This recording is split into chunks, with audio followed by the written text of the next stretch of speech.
안녕하세요. 금나침반입니다. 오늘은 차량 담보대출 사례에 대해서 알려드릴까 합니다. 그동안 사례는 여러 번 설명을 드렸지만, 또 비슷한, 그리고 좀 생각보다 큰 금액이 나온 그런 내용에서 한번 알려드릴까 하는데요. 차량 담보대출. 차량 담보대출은 현재 소유 중인 자동차가 있을 경우에 가능한 상품이죠. 자, 보통 소유 중인 자동차, 그렇죠? 지금 내가 타고 다니는 이 차를 이용해서 담보대출을 받는다는 그런 얘기인데, 이제 이게 두 가지의 종류로 나눠져. 하나는 현재 할부가 남아있는 할부 차량, 그리고 이제 제가 현금 차량이라고 하는데, 이건 할부가 없는 차량. 좋게 할부가 없는 차량이라는 게 낫겠네요. 무할부 차량. 그래요. 무할부 차량. 이렇게 두 가지로 나눠지게 되죠. 정말 큰 차이죠. 근데 또 어떻게 보면 아주 작은 차일 수도 있어요. 그게 바로 설정 금액이죠. 할부가 없는 차는 설정 금액 자체가 없습니다. 다 내 돈 주고 산 거고, 아니면 할부를 다 갚았던가, 아무 의미가 없죠. 자, 그럼 중요한 게 할부 차량인 경우에 설정 금액. 왜 중요하냐? 할부 차량인 경우에는 설정이 되어 있는 경우도 있고 안 되어 있는 경우도 있습니다.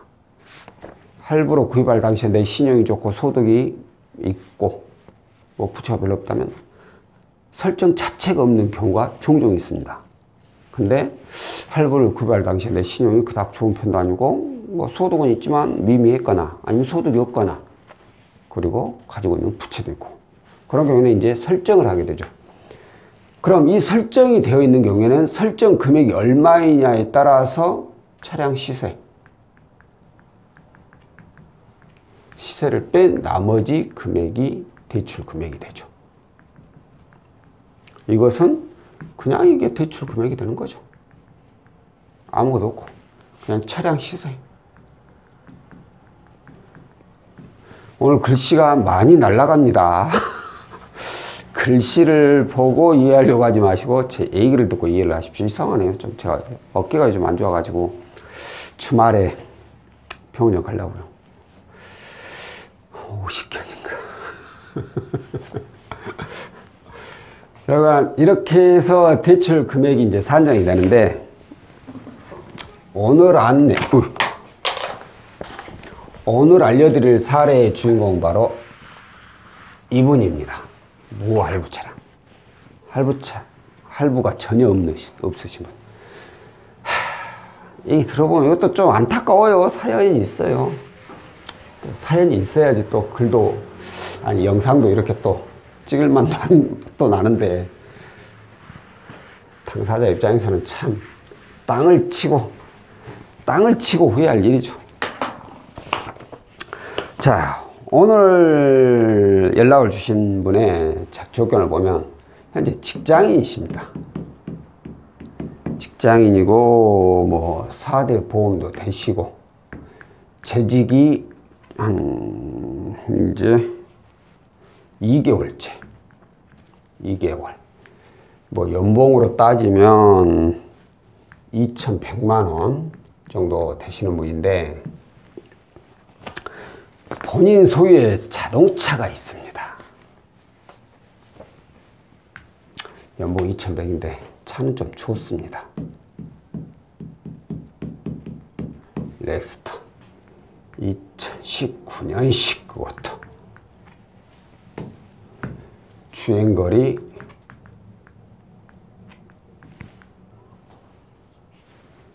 6,000km.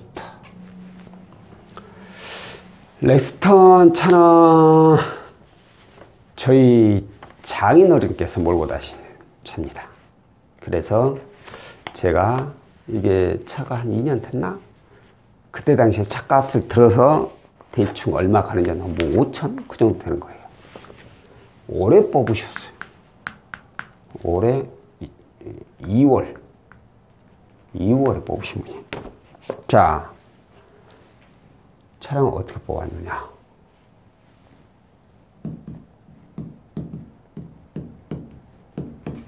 할부 없이 현금을 주고 구입하신 거예요. 5천만 원 정도 되는 이 차량을. 연봉이 2,120만원인데 이런 건 절대 안 묻죠 저희가. 물어보면 괜히 실례이니까. 근데 이제 속으로 생각하는 거죠. 와, 연봉이 2,100인데 어떻게 5천만 원짜리 차를 뽑으셨을까 하는데 재직 기간이 이제 2개월이에요. 현 직장에 다니기 전에 이 차를 구입하셨다는 얘기죠. 그럼 그 순간만큼은 수입이 정말 좋으셨던가? 아니면 누구의 도움을 받았을 수도 있겠죠. 자, 그래서 어찌됐든 할부 없이 현금으로 이 차를 구입하신 거예요. 그런데 갑자기 자금이 필요하게 되신 거죠. 뭐 지금 제 생각에 그때 사업자금인가? 새로운 일을 한번 시작하기 위해서 필요하신 그런 부분인 것 같아요. 자, 그런데 이 고객께서 필요한 자금이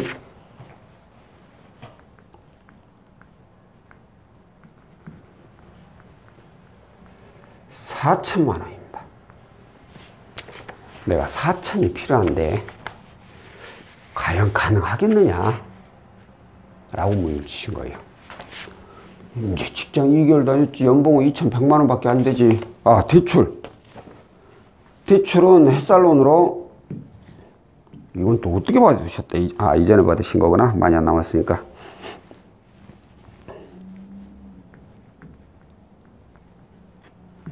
(920만 원) 잔액이 남았어요. 그 외에는 대출이 없어요. 저희가 이렇게 상담을 하면서 직업, 재직기간, 연봉, 현재 가지고 있는 대출 내용을 들어가면 대략적으로 이분의 과거 행적을 좀 유출을 합니다. 과거 행적이라는 게 뭐 무슨 일 했고 그런 건 아니고, 아, 이분이 과거의 신용도가 대략 어땠겠구나, 그런 걸 유출합니다. 재직기간이 짧은데 연봉도 낮아, 직장인이고 가지고 있는 대출이 햇살론 920만 원. 그렇다면 이분은 현 상황에서는 햇살론을 이용할 자격이 안 되기 때문에 그 이전에 햇살론을 이용했다는 뜻이 되고, 그 이전에 햇살론을 이용했다는 것은 자영업자 아니면 직장인이었다는 그런 뜻이 되고, 그런데 문제는 뭐라? 햇살론밖에 없네. 다른 대출이 전혀 없어. 과거에 무슨 문제가 있지 않았나, 신용에. 그런 판단을 줍니다. 그럼 신용 등급 혹시 아세요? 그랬더니 저 신용 등급 지금 3등급인데요. 오? 3등급? 3등급인데 대출이 햇살론밖에 없다. 더더욱 의심스러워집니다. 왜? 아, 이 정도 등급이면은 시중은행에서 충분히 대출이 가능한 분이죠. 신용 등급만 따진다면. 근데 햇살론밖에 없다. 그러면 점점 좁아집니다. 혹시 고객님 과거에 개인회생 신청하셨나요? 아, 네.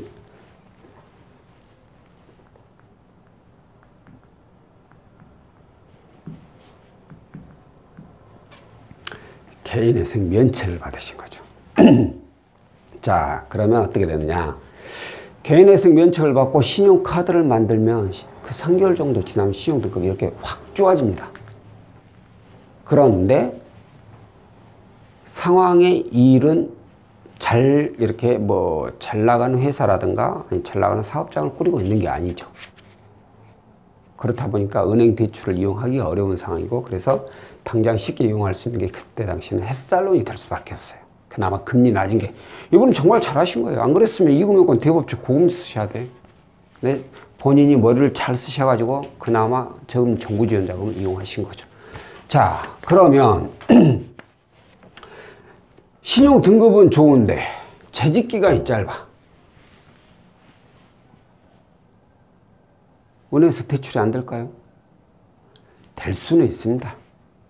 근데 대봤자 아주 소액 무직자 대출 상품들, 직장인 상품 적용이 아예 안 되죠. 그런데 또 하나 문제가 있죠. 바로 필요자금이 4천만 원이라는 거. 이 자금을 구하기 위해서는 유일한 방법이 하나밖에 없어요. 바로 이 차량이죠. 차량담보대출.